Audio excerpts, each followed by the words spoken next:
Hello, everyone. Welcome to the Leo New Moon 2019. We have the new moon entering tonight, Wednesday, July 31st at 11:11 p.m. Eastern Time at 9 degrees of Leo. And at right just before midnight Eastern Time, Mercury will station direct. Yay, we're happy for that. Before we look at this cycle, I want to look back at the last cycle and talk about a couple of things. The Cancer cycle, the Cancer new moon that began on July 2nd. You'll remember, of course, that the Sabian symbol for that new moon, 11 degrees of Cancer, a clown caricaturing well known personalities. And it was a total solar eclipse. Do you remember? I don't think in all of my years of Oracle Report, or before that even, my years of astrology, I don't think I ever have witnessed a Sabian symbol for a new moon cycle, for a lunar cycle, that manifested and was expressed so very clearly, so clearly, in fact, that the word clown shows, was just part of the vernacular of the month. Um, to see the exaggeration of things in order to see truth happening so clearly and so in parallel with the Sabian symbol was surreal. That alone was surreal. But for me, there was something that was even more surreal about the month, and it's really why I've had such a delay in recording this Leo cycle information, because I'm still in awe of some of the things that happened during the Cancer cycle, and a part of me is still honoring everything that happened and everything that it's taken to get to this point. And what I mean by that, to talk about that, I really have to go back to January of 2016. During the Capricorn cycle, I was looking ahead to the upcoming year's new moons and what all of those Sabian symbols were. And so you could say it's kind of like remote viewing, but it's really not. It's a look ahead, and um, the information occurs in real time to a large degree for me. Um, but in January 2016, after looking at the what would be the Pisces cycle of February 27th, I believe it was 26th, 2017. So I was looking at the new moons ahead for the upcoming year, and it was the new moon in Capricorn, January of 2016. Well, one of the um, Sabian symbols got stuck in my mind, you might say, and had an entire visionary experience. I talked about this at the time, if you've been around Oracle Report that long, and I really struggled to express it at the time. In fact, it took a couple of months because it was hard on my body. But I was actually seeing what was coming with the energy of the next cycle's end, which was February 26th, 2017. That new moon in Pisces was the last new moon for that year. And the Sabian symbol was 9 Pisces, intent on outdistancing his rivals. A jockey spurs his horse to great speed. And what I saw, or what was shown to me by the Mahavidyas, the wisdom goddesses, was a battlefield with two sides, with two forces. One side was a dark force, and the other side was a light force. And they began to charge each other.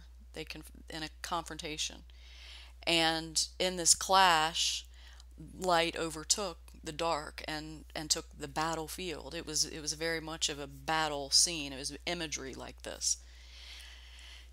And I knew that that cycle would be a big deal, the February 2017 cycle, when that um, came around. And if you remember, the end of February 2017 would have been like the beginning of the second month of Trump's term. So, what essentially that was, and what I was being shown in January 2016, was that a battle would start February of 2017. I didn't know when the battle would end, but I knew I would know, and I knew it would be related to 9 Pisces. So 2017 rolls around, and February 2017, this cycle unfolds, and the beginning of this great battle between forces of light workers, and the forces of darkness, people archonically infected, beginning a great spiritual conflict. And we had Neptune transiting over 9 Pisces during that time. Fast forward between 2017 and now 2019, the black moon completed discharge of 9 Pisces on July 24th, 2019. So a little over a week ago. And that was the end of the battle. It's exactly what I saw in the visionary experience. This was, and I was non-drug induced. Not that there's anything wrong with that, just not my way. No judgment. These come on me, these experiences come on and unbidden. At any rate, I knew that energetic of 9 Pisces was basically the great battle, the great spiritual war, when the time when it would come to its head.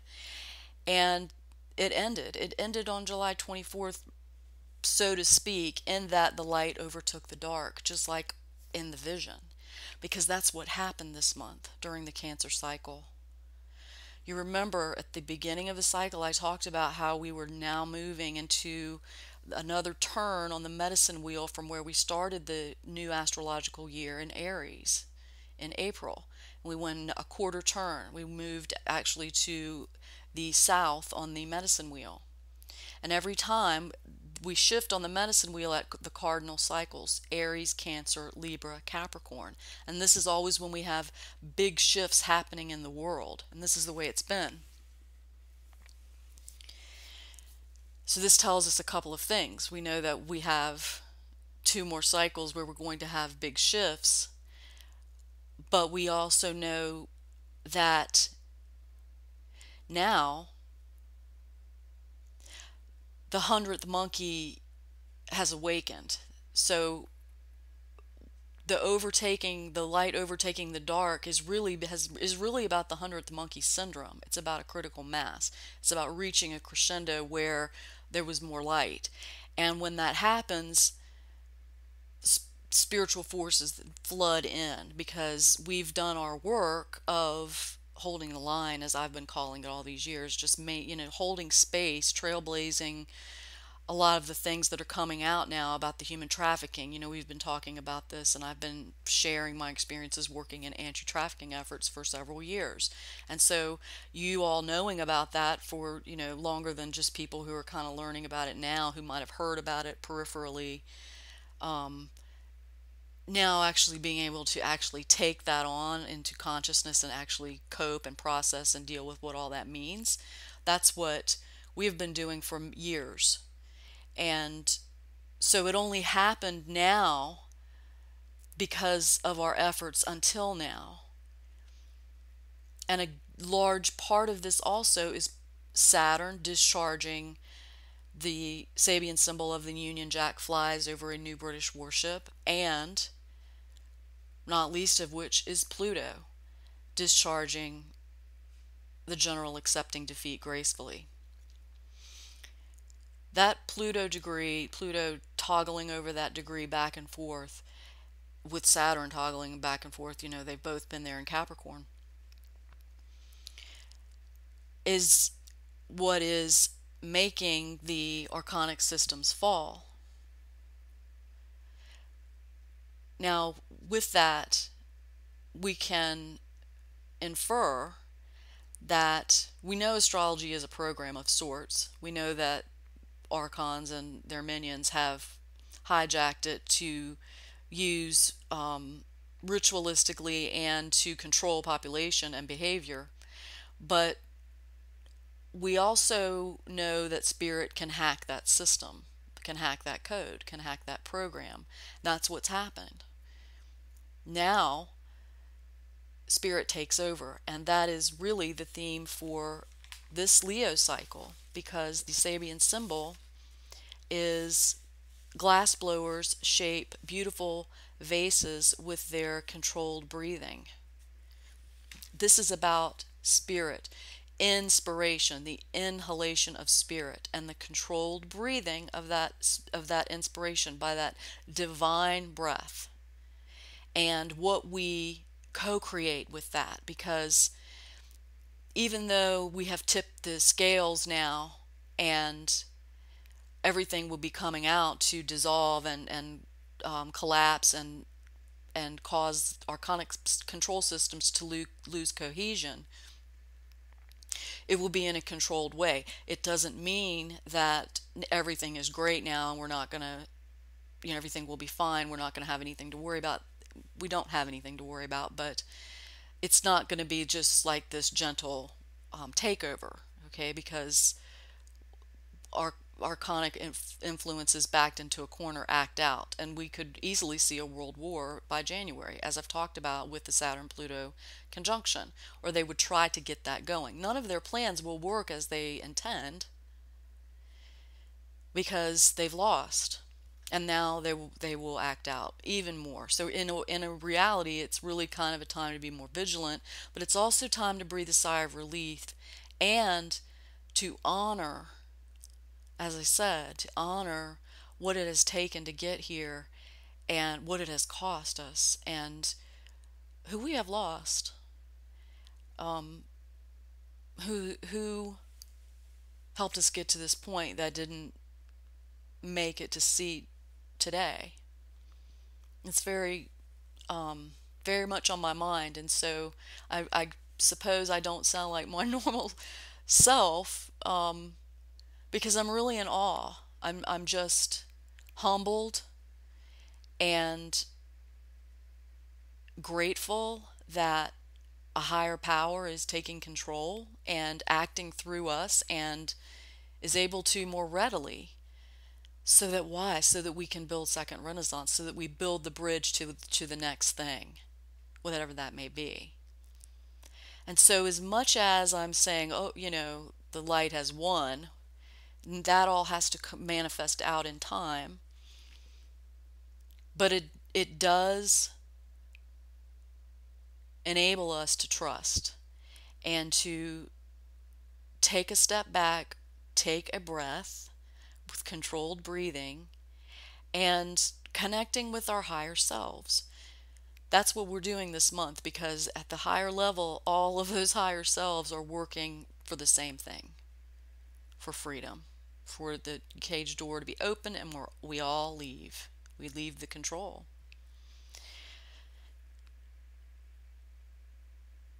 This Leo cycle this month is the second of two first quarter solar cycles. And what that means is all month long, it's like a first quarter moon phase. And it was like this all last month too. But we had Mercury retrograde, which doesn't really enable us to step out and take action during these months, which is what we would normally be doing during first quarter cycles. It's about stepping out of your comfort zone and testing out things. You really can only do that but so much during a Mercury retrograde, because it just kind of will fall apart. It'll show you how to rework things and what needs to be done. And now we get this second opportunity to do that. So we could have had two crescent cycles this year, which are the months that we struggle, but we didn't. We had two first quarters. So it gave us two opportunities to step out of our comfort zone, take action with things, and now we're going to be able to do that.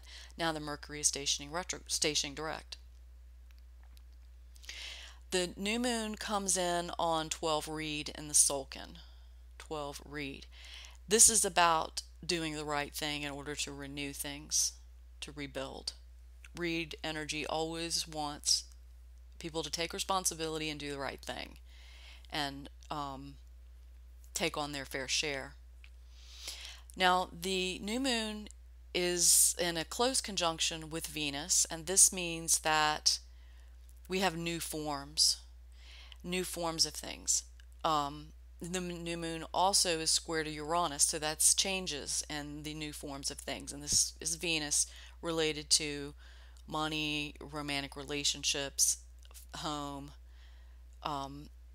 and we may have choices that we have to make with that, with as new forms and changing forms and new foundations and structures are happening. The Mercury stations direct, as I said, right after the new moon, and it's in opposition to Pluto. And so this is really going to bring information out rapidly over the next week, and possibly some of the darkest stuff we've seen. Pluto is underworld energy, and it wants all of this stuff revealed. Mercury wants to enlighten it now. Now, Pluto, Saturn, Mars, Mercury, and the north and south nodes are all aspecting the Eris point, which is 21 degrees of Aries. So that's all things Eris, as I had written about today. Justice, revolution, rebirth, the voice, anti-slavery. It's a lot of Eris energy, and it's also war, battlefield type energy. It is archetypally a warrior, a female warrior energy that brings about a rebirth as well. It doesn't just take things down, it brings out new systems. Whereas Pluto is basically just dissolved, just transforms things. Eris will take it down to its base level and to just the core of what it is, and rebirth it in a brand new, better way. So that's really fabulous to have as we have glass blowers shape beautiful vases with their controlled breathing with the new moon, because it's going to give us a tremendous opportunity, as I mentioned, to co-create, to control ourselves, and to have that connection that's going to guide us through the month, how to use our creativity, how that can help us. And then all of that will proceed until we get to the Libra cycle. When we shift again, we'll have another shift on the medicine wheel. Now, Venus at the new moon is at the degree of Mercury's retrograde, the degree that Mercury stationed retrograde at, which is rock formations tower over a deep canyon. So this is the fall of old systems and structures, right? We saw this last month as Mercury was retrograde. It's about, how are you now on this new foundation that we're on? Do you feel like you have a foundation, or do you feel like you are hanging from the cliff? We have choices now. Are we going to take risks? Are we going to stand still? Are we going to tower there, or are we going to move forward? The choices are reinforced with the degree of Mercury. Mercury stations direct at 24 Cancer, a woman and two men castaways on a small island in the South Seas. Again, this is about choices. This is also about confusion, or adding confusion to a situation. Love triangles are implied with this. But as we saw last month when this was activated, we have Epstein Island with this coming out. Eris itself, the planet Eris, is at 25 Aries. A double promise reveals its inner and outer meanings. This reveals the lies. Now, Eris moves very, very slowly, and it retrogrades, so it just has been churning out over this degree for a long time. It is amplified this month with all of the planets aspecting the Eris point, the degree in the sky where Eris was located when it was discovered, or sighted, I should say. So it's only 4 degrees off of that degree. Again, Pluto, a general accepting defeat gracefully. That energetic is about understanding that it's time to go to a different place. It's about changing the field. It is about ending and losing a battle, but not the war. It's about finding a grace and serenity with elevating oneself above the scene and taking it to a new level. And so not responding to all of the things that would get us emotionally involved, like mainstream media, all of that. It's about now it's out at it's another playing field basically, and one that we're side by side with spirit. This month is very much about spirit taking control and us taking instruction. Mars is located at 20 degrees of Leo. American Indians perform a ritual to the sun. This honors a higher power or something greater than us. It keeps us from being selfish. We invoke something more than ourselves, and it's an act of respect and gratitude. So not all rituals are bad. We need to remember that. Saturn has now retrograded back to 16 Capricorn, which is school grounds filled with girls and boys in gym suits. Saturn involves the structure of our body, and with it retrograde, it is this month particularly restructuring our physical body and our world. This is the place where we learn, the Earth School, the gymnasium of it, the place where we play and become stronger. So if you've wanted to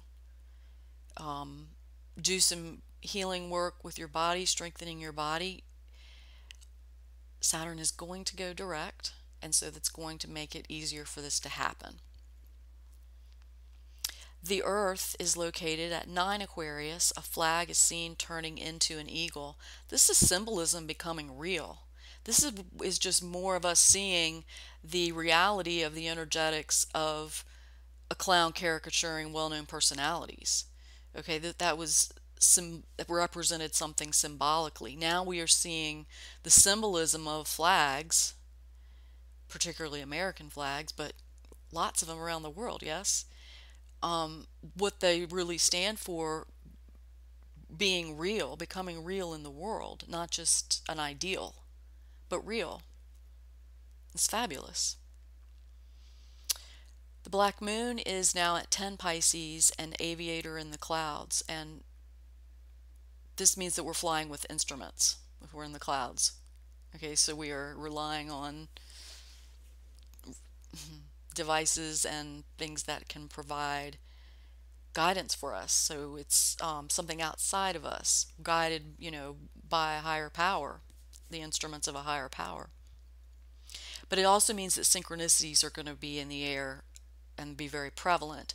So we also have Jupiter at the groundhog looking for its shadow on Groundhog's Day. So that's about recognizing patterns, right?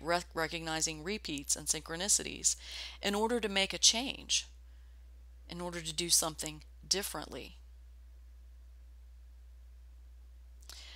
Uranus is at a woman of Samaria comes to draw water from the well. I believe this is about the Middle East and resources. On the micro scale, individually, this is about us drawing on our inner resources inside of ourselves, going deeper inside of ourselves, and moving along things that are stagnant also. Neptune, a master instructing his disciple.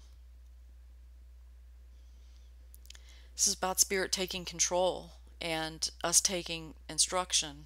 Wisdom and will let us attend. That is what the yod between Mars, Pluto, and Neptune at the time of the new moon. Yod is the finger of God. It points to a meaningful or special purpose. The Mars is the American Indians perform a ritual to the sun. Pluto is the general accepting defeat gracefully. Neptune is a master instructing his disciple. Wisdom will be shared from us from on high. Okay, so again, it is us recognizing that everything isn't our responsibility. We have assistance. We have things have changed. Okay, the parameters of things have changed. Chiron is at 6 Aries, a square brightly lighted on one side. This is going to show us our creativity, how and what to build now. It'll illuminate what we need to know. We had this in effect last month also. We have the North Node at a hen scratching for her chicks. A hen scratching for her chicks. This it's always about nourishment, soul nourishment, but it's also showing the potential and the reality of the supply disruption, the crop failures in the breadbasket of the U.S. and weather modification and what's being done there. So it's telling us to prepare for disruption. The South Node is at Union Jack flies from a new British warship. The fall of the Empire continues. Okay. Before we end here, I want to reemphasize that this is about the inspiration, the glass blower, the creative individual using their breath to shape beautiful vases in a controlled way. So you might not be feeling very creative right now, but this should begin to change, and this should come into the field as we get a few days into this cycle. And we're preparing ourselves for the Libra cycle because that'll be the next turn or the next pivot point. So just to give you a look ahead, we have the Virgo cycle beginning on August 30th, and that is 7 degrees of Virgo, which is a harem, which is always about more choices. And then on September 28th, the new moon in Libra at 6 Leo, a man watches his ideals taking concrete form before his inner vision. So that's what we're doing this month. We're working on the visions and the forms that we want, how we want the world to be now. Now that the light has overtaken the dark, okay, there now is our opportunity. How are we individually going to do that? How are we going to bring that forward? It will also mean that the cabal will strike during that month in some way. They'll strike back to disillusion ideals and to have their own ideals take hold in concrete form. Okay, looking ahead further, October 27th, the new moon in Scorpio, a massive rocky shore resists the pounding of the sea. That's an intensive symbol. It requires endurance. So during basically the month of November, we'll have to maintain our rocky shore there and you know, endure the pounding that on the return there. But then on November 26th, the Sagittarius new moon, an old owl up in a tree, wisdom will prevail. Wisdom will be disseminated in mass. And then the Capricorn cycle, which comes in on December 26th, Indians, some rowing a canoe and others dancing a war dance in it. So the two cycles that we're really looking at after, after we've just finished this Cancer cycle, the next shift will be beginning September 28th with the Libra cycle. A man watches his ideals taking concrete form before his inner vision. So we want to get those forms in place now. We want to get clear about this and begin to work on it, because that's at the Libra cycle it'll be carried forward again. And then for January, basically right after Christmas and into January, we will have the Saturn-Pluto conjunction and the Sabian symbol Indians, some rowing a canoe and others dancing a war dance in it. So I don't know if we're going to see the uncanny manifestation of the Sabian symbol for the new moon as much as we did with the clown caricaturing last month. I hope so, because this is a really beautiful energy to for clarity, glass blowers, yes, and for to add color to your life, especially if that has been lacking, because it has been a long, long road. And I, for one, knew it would happen, but as it's happening, I still really can't believe it. I don't know how you guys feel. Let me know. I also want to just remind you, everything Oracle Report related is at oraclereport.com. The daily reports are written there, and that's what I read from when I record and post. I'm also posting the audio at oraclereport.com because, YouTube is YouTube, and who knows what that'll be. But you can always find me there and always find out what's happening there. And thanks for spending a half hour with me here in awe and gratitude. And I'm so very grateful for all of you. Thank you for accompanying me on the journey. It's been fabulous.